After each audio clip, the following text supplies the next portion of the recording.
So daylight savings began today. How you doing? Y'all rested? I have a little extra spring in my step this morning, which is kind of nice. And I saw a congresswoman on the news this week petitioning Congress with all kinds of passion that she could muster to get rid of daylight savings on a federal level. And her argument was quite sound. She said that we''ve all had enough darkness this past 20 months or so, and we could use a little more light wherever we can get it. And this really got me thinking. We've all been in that place that Brian just sang so beautifully about, that place of feeling that we are alone, that place of darkness, if you will. And when we are in that place, it can be very difficult to remember the truth. It can be challenging to remember the light when it feels so dark, when what we see in front of us is challenge and difficulty and darkness. Now, I want to be very, very clear. When I speak about light, I am not speaking about woo-woo light, I'm not talking about that. I am talking about a very sound place within our teaching where science and spirituality meet. When I speak about light, I'm talking about the metaphysical meaning of light, which is divine intelligence. When we speak about light in our teaching, we are talking about the divine intelligence within ourselves, each other, and the universe. And that's what I want to talk about today. As people on a spiritual path, on this collective journey dedicated to experiencing more and more light or divine intelligence, it can be sometimes tiring when what we see in front of us is the appearance of darkness or the absence of light. The congresswoman, I think, was correct. We have had enough darkness over these past 20 months, and we all could use a little bit more light. Are you with me? Yes. Okay. And we can use it wherever we can get it. So how do we do that? How do we do that? Emily Dickinson wrote, "Not knowing when the dawn will come, I open every door." Not knowing when the dawn will come, I open every door. We have an opportunity to choose to open every door. Maybe it's a little chilly right now here in Oregon to actually open your door, but you get my point. Yes? Okay. My point being that we can anticipate with divine assurance that the light, this ever-present divine intelligence will, if we court it, if we give it the spaciousness, it will make itself known. It will pour itself into the windows of our soul. And this is how spiritual growth happens. And so while we may feel that we are in, maybe some of us, I know some of you most definitely feel as though you are in the womb of darkness in this time of 2021. What I know to be true is that we are coming out of it. And I invite you to be still and to know this, to know that holy growth is happening for each of us if we can just recognize this time for what it is. This time. There are so many rich stories in the Hebrew Bible and the Old Testament about the growth that happens in the dark. If you think about it, in the creation story, in Genesis, in the beginning, everything was made by God out of the darkness. Then in the book of Exodus, God promises to come to Moses on Mount Sinai in a dense or dark cloud. In Isaiah 45, it says, "I will give you hidden treasures in the dark." Jacob wrestles an angel in the middle of the night, and the angels announce the birth of the Christ to the shepherds at night. All of it happens in the darkness, in the dark time. Throughout these ancient stories, God's Spirit, the divine light, is always present right there within the darkness. Always, always, always. Carl Jung wrote, One does not become enlightened by imagining figures of light, but by making the darkness conscious. We have an opportunity to make the darkness conscious within ourselves, within each other, within the world. We do this for ourselves and we do this for others when we witness someone in the darkness, when we see them on the ground, as Brian's saying.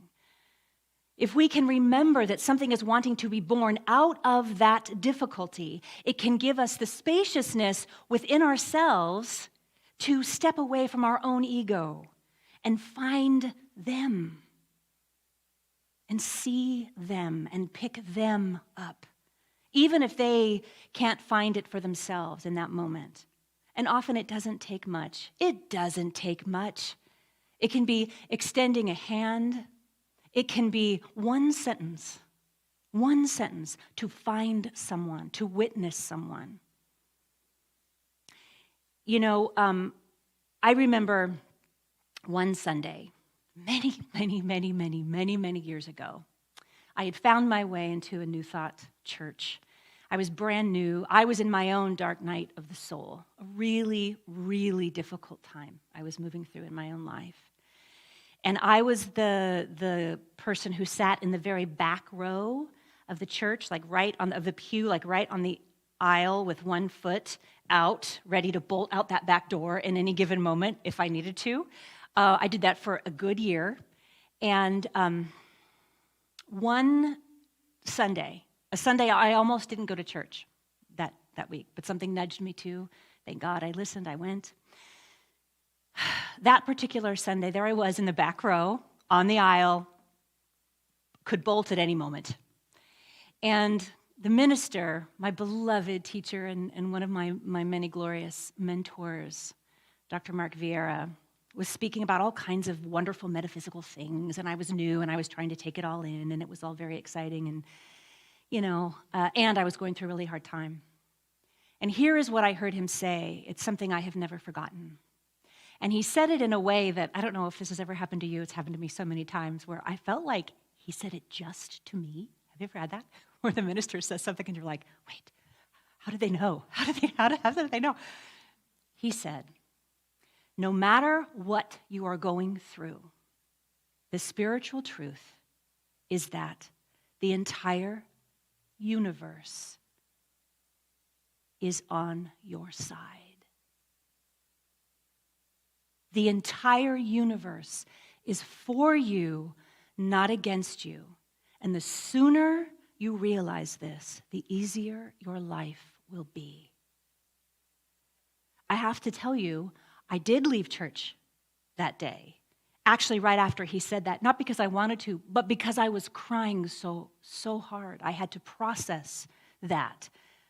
The concept that the entire universe had my back. The whole world, the whole universe was for me and not against me. Flipped everything for me. It changed everything for me in that moment. I cried all the way through the parking lot. I cried the 40-minute drive home. It was Los Angeles. Everything is 40 minutes in LA. The thing is, I grew up Catholic, and there is a call and response portion in the Mass where there is a line that is said every single Mass, every single one, and that line is, I am not worthy. The next line is actually quite beautiful. It's only say the word and thy shall be healed. That's beautiful, but I never really got that part. The only thing that I heard and repeated on a weekly basis from the time I could remember was, I am not worthy. That went in so deep, and it impacted my life in so many ways. Can anyone relate to this concept? And so when I was told in a church of all places, that I was worthy enough for the entire universe to be on my side, to have my back, it changed the trajectory of my entire life. When I went back to church that next Sunday, I went a row closer and a row closer. That was the beginning of my journey to the front pew. You know, the thing is that day I was found. That day, Dr. Mark Vieira, without even knowing, he found me. He saw me. He picked me up. And he saw my worth. When we shine our light on someone else, when we shine our divine intelligence on someone else, we are witnessing their light, which is their worth. Our light is our worth. When we are in a place of unworthiness, we have forgotten the divine intelligence that we are of God. We have forgotten that. And our worth and knowing deeply and acting from a place of our worth is our birthright. Beloveds, it's our birthright. The light within us, the divine intelligence within us knows this full well, because our worthiness is a given. It's a given. And when we see someone else in pain and we choose to lift them up, however we can, we are reminding them of their worth. And spirit or love wants that. There's no unworthiness in God, and because we are God's stuff, there can be no unworthiness in us. Do you see? Do you see? I love the quote from Meister Eckhart that Reverend Masando so wisely shared last week. Meister Eckhart wrote, "It is a lie, any talk of God that does not comfort you." It is a lie. Any talk of God that does not comfort you. I have to tell you, Reverend Masando, I was watching last week and I went, oh, I've never read that one. It was so great. And I thought to myself, wow, if I had heard that when I was young, it would have changed. It would have changed my life. You know, we're so blessed in this New Thought teaching to be able to raise our children with the understanding of their God-given worthiness. And that God is only comfort and nothing scary. Our entire teaching is based on the unconditional love of the divine. And when we really get that we are being held by this unconditional love, the unconditional love of the entire universe, there is a spaciousness for us to hold unconditional love for others, even when it's hard, even when it's very difficult.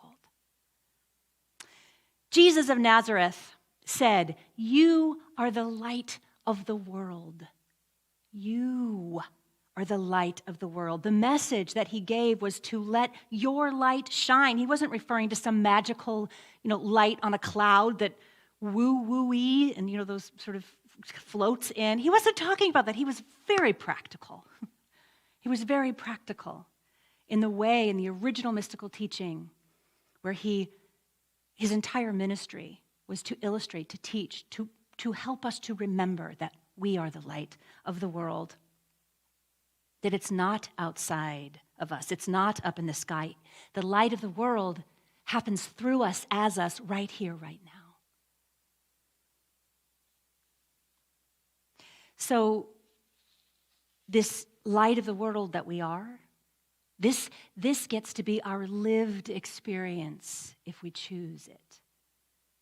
This is our lived experience if we choose it, especially during a dark time. The lived experience of the light in this world is when we take care of each other and our planet, when we experience moments of kindness and tenderness. The lived experience of being the light in this world is when we all, every one of us, serve as true practitioners to one another, being that place of compassion and non-judgment and benefit of the doubt and forgiveness.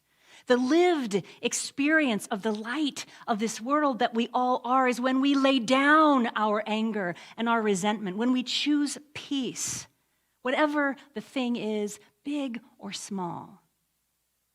The lived experience of the light in this world is when we show up as peace. When we choose to see each other, when we choose to pick up one another, when we choose to witness, when we help our fellow human being to be found.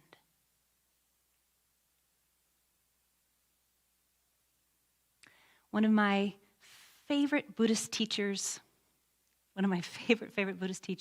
Angel Kyoto Williams, said, "I have a profound responsibility to support your transformation, to make sure you are living the most honored, respected, whole life possible. Because if you aren't, I cannot. If you aren't, it is simply not possible for me to do. Because we are interconnected, we are one."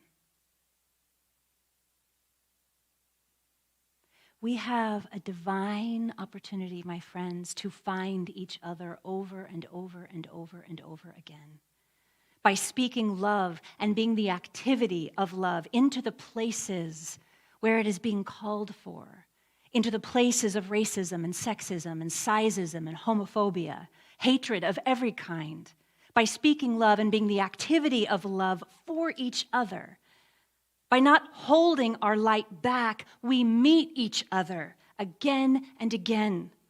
And we get to do this brave thing, and make no mistake, sometimes it is very, very brave, to be the one person in the room, the one person in the hallway conversation, the one person in the meeting who chooses peace, who chooses to model peace. And in that moment, we bring light. We remind everyone of the divine intelligence that lives within each one of us. What a gift. What an incredible gift we have. When we choose communication over silence, when we choose peace over division, we find our way back home. Ernest Holmes said, "We are at home in the heart of God, and God is at home in the heart of us."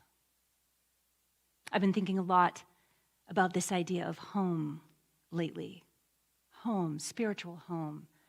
God is our home, Spirit is our home, but also our brick and mortar home, our spiritual home. You know, for those of us who are local here in Lake Oswego, we are preparing to find our way back inside of our spiritual home, and it's a lot. It's a lot. We haven't been inside in nearly 2 years. There's so much that gets to be done and prepared.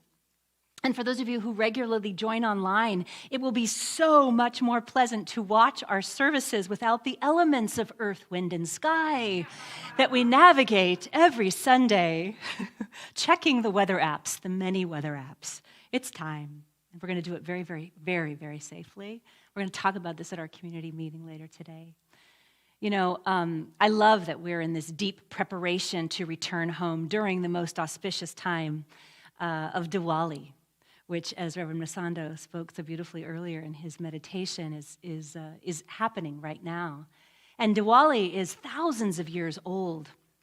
Diwali is the day that Lord Rama and his wife Sita and brother Lakshmana returned to their home after 14 years in exile. This is one of the many Diwali stories, depending on the region that one is from. And as the story goes, the villagers all lit rows and rows and rows of lights to welcome Rama back and to honor his steadfastness in the time of darkness, in the time of his exile, until he finally was able to defeat the demon king.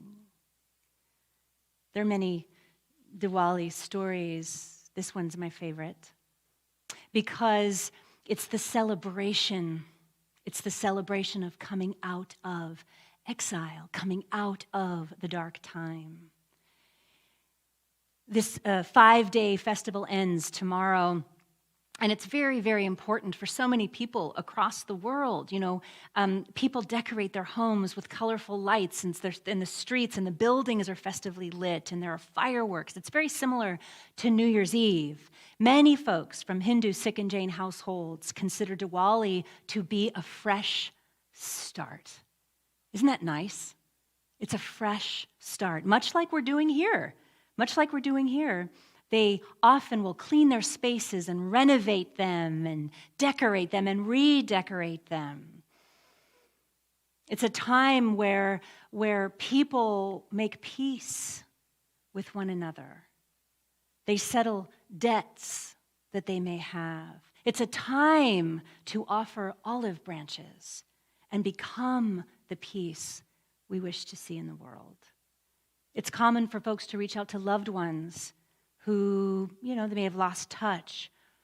Or like we are having next Sunday, often they will have a reunion, a family reunion in their home. Peace building is so important during this period of time that in the past, Indian and Pakistani soldiers have exchanged sweets along a very disputed border as a gesture of Diwali goodwill. So I invite you this week, during this incredible energetic time, to consider deeply if there is any area in your life where you could participate in the recognition of light by extending your own olive branch, or by noticing that perhaps there is someone in your life who could be reminded of their worthiness, of their own light, of their own divine intelligence. And if you yourself are in a place that feels dark or lonely, just know, my friend, you are not alone. You are not alone. As Reverend Musanda reminded us last week, we've got you. I've got you. We've got you. The current Chickasaw Nation's writer-in-residence, Linda Hogan, wrote, "You are the result of the love of thousands. We are the result of the love of thousands." Let us remember that. Let us remember that.